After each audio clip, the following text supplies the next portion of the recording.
Hello, everyone. Welcome to English with Nimra. My name is Nimra, and today we begin a journey together, a 30 lecture series that is going to change the way you speak English forever. This is lecture number one, and the topic is something that almost every Pakistani English learner struggles with: how to stop translating from Urdu and start thinking directly in English. So, if you're ready, let us begin.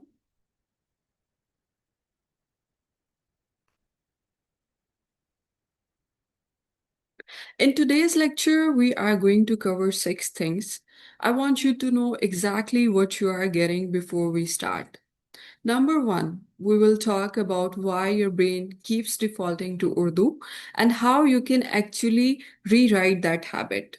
Number two, I will give you five mental habits that fluent English speakers use every day, not grammar rules, mindset shifts. Number three, 15 vocabulary words and phrases that come up constantly in real, professional, and everyday conversation with example sentences. Number four, 8 translation traps. These are sentences that Pakistani speakers say all the time that sound awkward or even rude to native English speakers. We are going to fix all of them today. Number five, four speaking exercises you can do completely alone at home in private, no embarrassment, no audience. And lastly, your 7-day fluency challenge, a small daily task that will build real speaking momentum. That is a lot, so let us not waste any more time.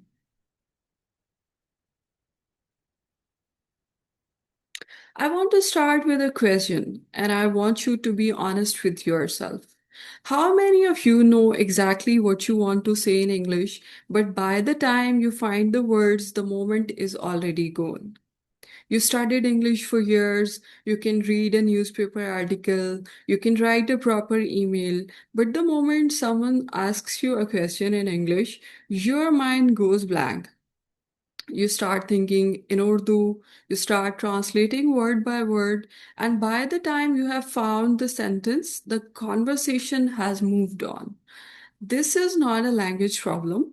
I want to say that again. This is not a language problem. This is a processing habit problem. Your brain learned English as a second separate academic system. Fluent speakers do not translate, they think directly in the language they are speaking. Now, why does this happen? There are three reasons. Reason number one, the translation habit. From your very first English class, you were taught to understand English by mapping it to Urdu. Your brain created a route: Urdu first, then English. Fluency requires a completely different route, thought directly to English. Urdu is not part of the journey. Reason number two, fear of making mistakes. When you are afraid of saying something wrong, your brain slows down to check every word. And that checking happens automatically in your mother tongue. So the fear itself is what causes the freeze. I remember sitting in a meeting early in my career.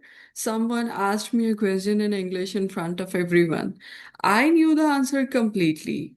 In Urdu, I could have spoken for 5 minutes, but in English, I said three words and stopped. Not because I didn't know English, because I was afraid of saying it wrong. And lastly, reason number three, lack of spoken practice. Most of us in Pakistan read English and write English far more than we speak it. But speaking uses a completely different part of your brain.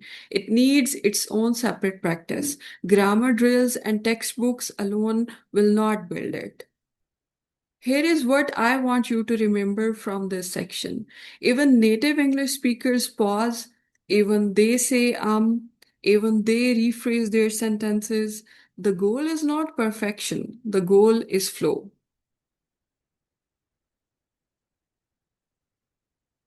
All right, section number two, the five mental habits. These are not grammar rules. I am again repeating, these are not grammar rules. These are mindset shifts. Adopt them one by one and your speaking will improve faster than any textbook. Habit number one, label everything around you in English. This one is simple, powerful, and you can start right now. When you sit in a room, mentally name everything you see in English. For example, I can see chair, ceiling fan, window, my own phone, power cut. Okay, that is two words. Similarly, traffic noise outside, glass of water on the table. Do this for just 10 minutes every day, and your brain starts building direct connections between the world and English words without an Urdu step in between. For example, instead of thinking kursi and then translating it to chair, just think chair the moment you see it. That is the habit we are building. Habit number two, speak in chunks, not word by word. Fluent speakers do not think one word at a time, they think in ready made chunks, short phrases that come out automatically. Instead of building I plus am plus going plus to the market, you can think the whole chunk. I'm heading to the market or I am going to the market. The whole phrase comes as one unit. That is fluency. Habit number three, accept approximate English. You do not need the perfect word every time. Fluency means keeping the conversation moving, not pausing to find the ideal vocabulary. If you cannot remember the word frustrated, for example, say really annoyed or not happy at all. Linguists actually call this communication strategies. Even fluent speakers use them. It is not a weakness, it is a skill. Habit number four, talk to yourself in English. I know, I know this sounds a little strange, but this is the single most powerful technique in this entire series. Narrate your day in English inside your head. For example, I need to send this email. My chai is way too sweet. I wonder if it will rain today. Why is the internet so slow right now? The more you do this, the faster English becomes your default thinking language. Try it for just 5 minutes after waking up tomorrow morning. And habit number five, react in English without thinking. This is about training automatic English reactions, small words and phrases that come out before your brain has time to translate. For example, when something surprises you, you can say, oh wow. When something goes wrong, oh no, not again. When you agree, absolutely. When you're shocked, seriously. When you heard something obvious, apparently. These micro reactions build the habit of English being your first response, not your second. Okay, now we have moved to section number three, that is about vocabulary. Now I'm going to give you random dictionary words. These are, of course, not that random. Every word on this list is chosen because it comes constantly in professional meetings, in everyday conversations, in WhatsApp messages. And yet, Pakistani English speakers often avoid them simply because they have never heard them used naturally. Let us go through them in three groups. Write these down, but more importantly, say each one out loud with me. The group number one words, these are filler and reaction words. The first one is apparently, which means it seems or people are saying. Um, you can use in sentence like apparently the meeting has been rescheduled. Apparently the meeting has been rescheduled. The next is to be honest. You can use it as to be honest, I wasn't expecting this result. To be honest, I wasn't expecting this result. Next is fair enough. Fair enough. Let's go with your plan then. Fair enough. Let's go with your plan then. Next is I meant to say. Sorry, I meant to say Thursday, not Tuesday. Sorry, I meant to say Thursday, not Tuesday. Next is sort of, kind of. It was kind of awkward, but we managed through it. It was kind of awkward, but we managed through it. Okay. Next is next are the group two words which are professional phrases. For example, the first one is to be fair. Use it before making a balanced point. Like, to be fair, she did warn us about this before the deadline.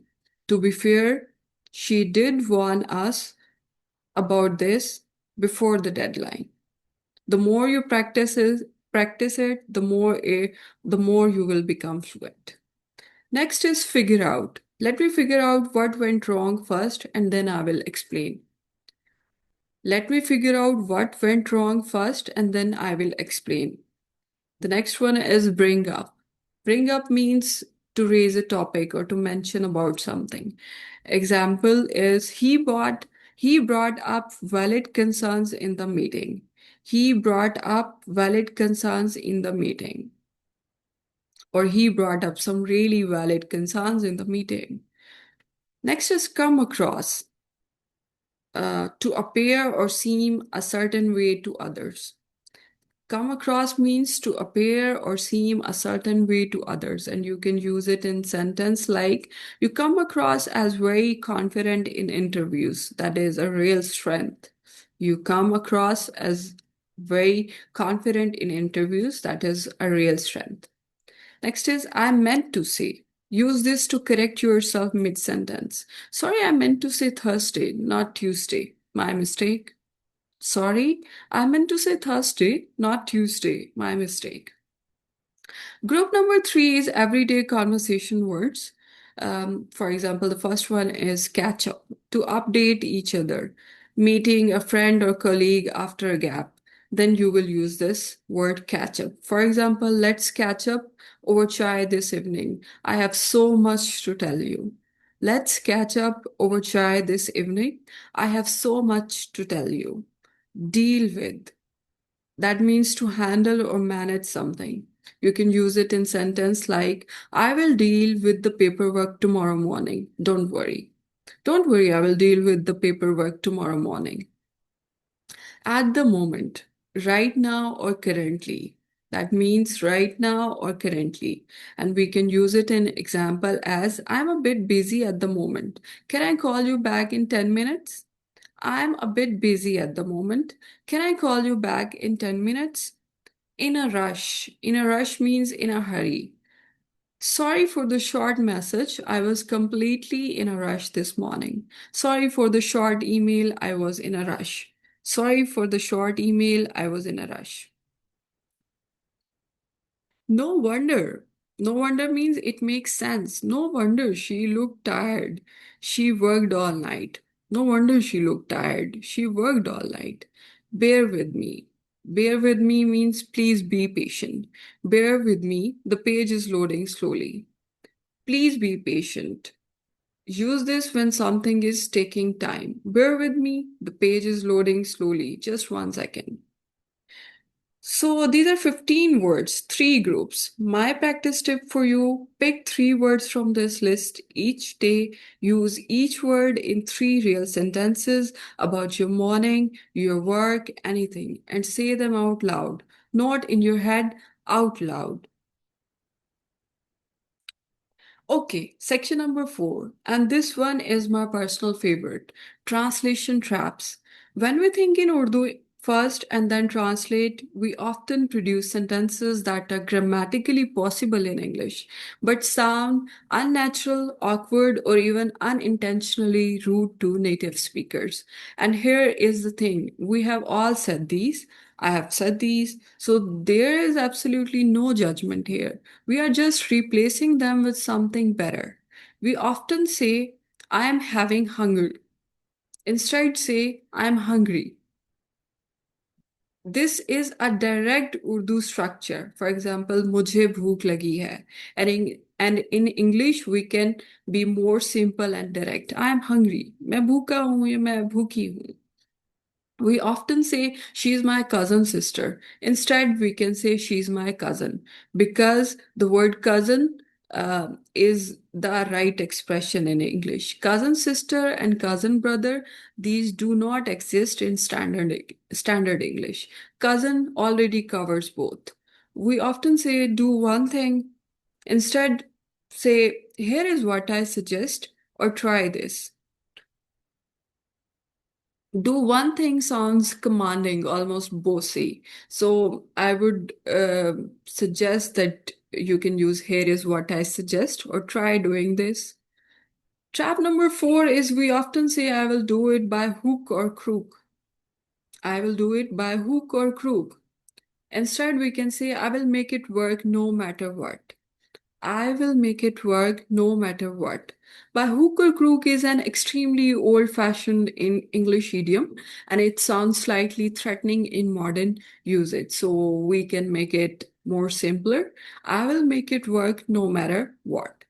Trap number five is we often say, my good name is Ahmad. Instead, my name is Ahmad.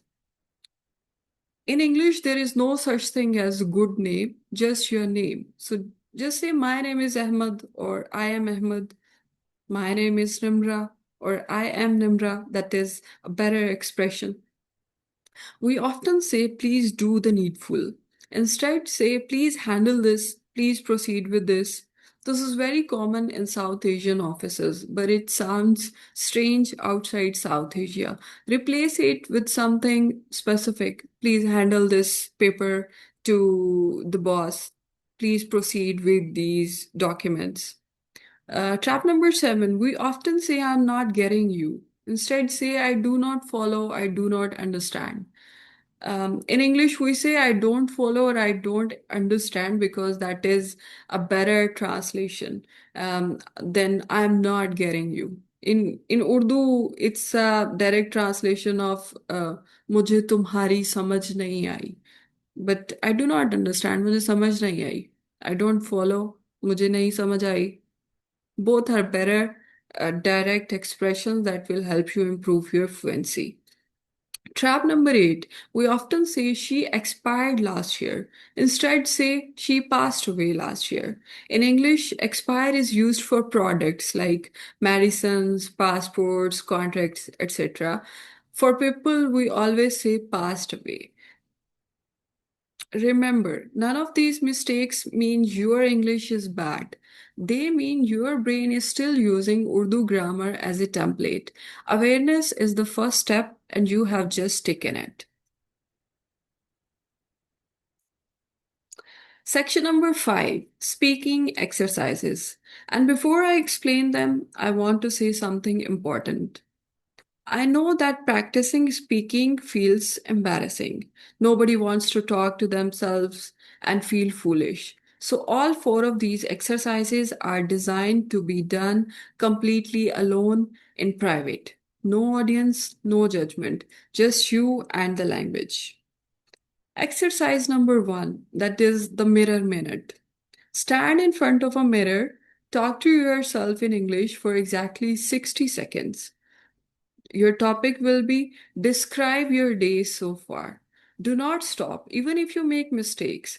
Do not pause to think of the right word. Keep talking. Speed does not matter, continuity does. I could give you a live demo, like you can say something like this. So this morning I woke up a bit late, kind of a rush, to be honest. I had my chai and apparently the electricity went out. I was not able to blow dry my hair. Anyway, I dealt with it and eventually reached to my office. Exercise number two is chunk builder. Pick any five words from today's vocabulary list that I shared with you in the previous slide. And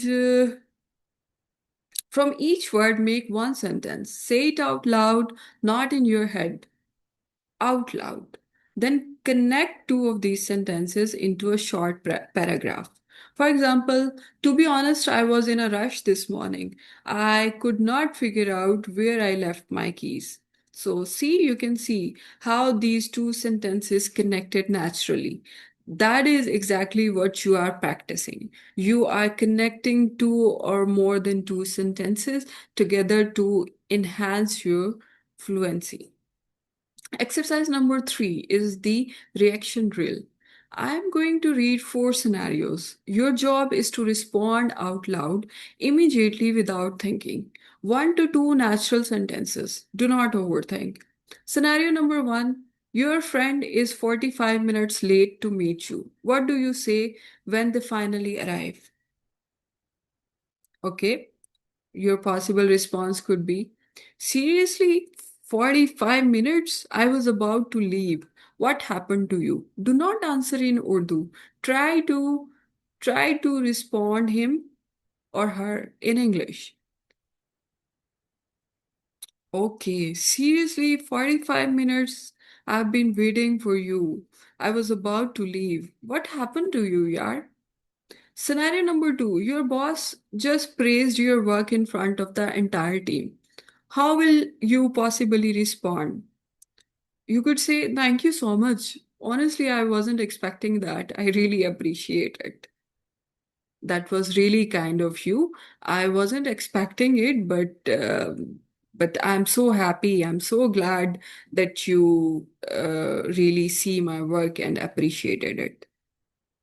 Scenario number 3: you spill tea on your new clothes right before going out. Your possible response could be, oh no, not again. Of all the mornings, seriously, let me figure out what to do. Like, what else you could say? Think about it. Oh no, not again. Now my clothes are all spoiled. What else I could wear? Scenario number 4: someone explains something to you twice, but you still do not understand. Possible response: bear with me. I want to make sure I'm getting this right. Could you say that one more time? Oh, I want to make sure I'm getting this right. Could you please say it again? I'm sorry, I didn't get it. Could you come it again? Or please come again. Pardon my French, but that is okay. That is what we are practicing. That we do not need to worry about uh, the correct grammar. Instead, we are practicing the flow of English. So we keep on saying what we are saying. I want to make sure I'm getting this right. So could you say that one more time? Exercise number 4: shadow a speaker. Find any 2-minute YouTube video of any English speaker talking naturally. Play it, pause after every single sentence. Repeat that sentence out loud, copying the rhythm, the speed, and the pauses. Not just the words, the music of the language. This technique is called shadowing. Language learners use it worldwide. It works. You can also shadow practice me by again and again watching the video. Those 4 exercises are your homework before lecture number 2. No shortcut works without practice. I promise you that.